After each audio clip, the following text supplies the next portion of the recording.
Hello বন্ধুরা, আজকে তোমাদের সাথে শেয়ার করব ফুলকপির পরোটা। এই শীতে ফুলকপির পরোটা খেতে দারুণ লাগে, আর ফুলকপি এই সময় খুব সহজেই পাওয়া যায়। এখানে আমি 4-5টা পরিমাণ ফুল নিয়েছি ফুলকপি থেকে, মিডিয়াম বড় ছোট মিলিয়েই।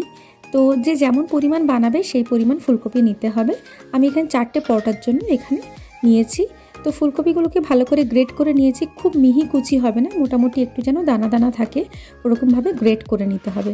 এবার আমি ময়দাটাকে মেখে নেব। অল্প একটু তেল লবণ দিয়ে ময়ান দিয়ে নিয়ে তারপর অল্প অল্প জল দিয়ে একটা সফট পরোটার ডো বানিয়ে নিয়েছি। এদিকে আমি এখন পুরটা রেডি করে নেব।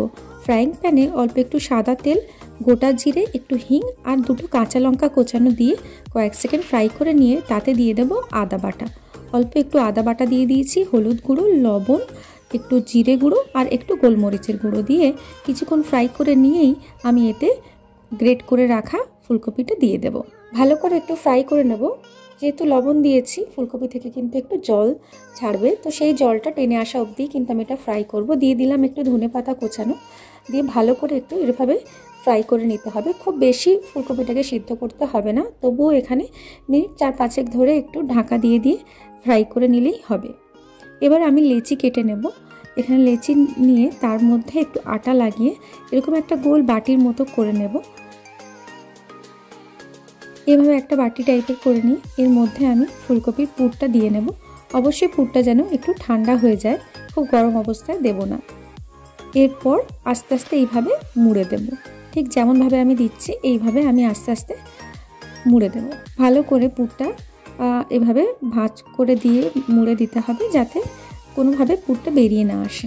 আরেকটা বানিয়ে দেখিয়ে দিচ্ছি কিভাবে পুরটাকে এভাবে দিয়ে রেডি করে নিতে হবে। তো এখানে আমার পুর দেওয়া রেডি। এবার আমি বেলে নেব।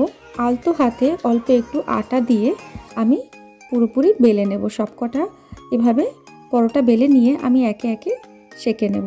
প্রথমে তাওয়ায় এক পিঠ হালকা কয়েক সেকেন্ড দেওয়ার পর উল্টে দিতে হবে। তারপর ওই পিঠটা আরেকবার উল্টে দিতে হবে। তারপর আমি এতে দিয়ে দেব সাদা তেল। তোমরা চাইলে ঘি বাটার সবই ইউজ করতে পারো, আমি এখানে সাদা তেল ইউজ করেছি। ভালোভাবে ওই দিকটা হয়ে গেলেই উল্টে দিতে হবে। তেল দেওয়ার সাথে সাথে কিন্তু পরোটা ফুলে উঠবে। আর দেখতে পাচ্ছ কি সুন্দর ফুলছে। পুরো পরোটা যেহেতু পুর দেওয়া আছে তো মাঝখান থেকে ফুলবেই। হ্যাঁ, আর এটা খেতে অনেক টেস্টি হয়। আজকের ভিডিও যদি তোমাদের ভালো লাগে অবশ্যই একটা লাইক করে দিও, আর এরকম রান্নার ভিডিও বা অন্যান্য ব্লগ পেতে অবশ্যই চ্যানেলটিকে সাবস্ক্রাইব করে দিও। তোমরা দেখছো বলে ভিডিও এখন আমি বানাচ্ছি। আশা করছি আজকের রেসিপি তোমাদের ভালো লেগেছে। এভাবে আমি আরও একটা পরোটা বানিয়ে দেখিয়ে দিলাম। প্রত্যেকটা পরোটা কিন্তু ফুলবে।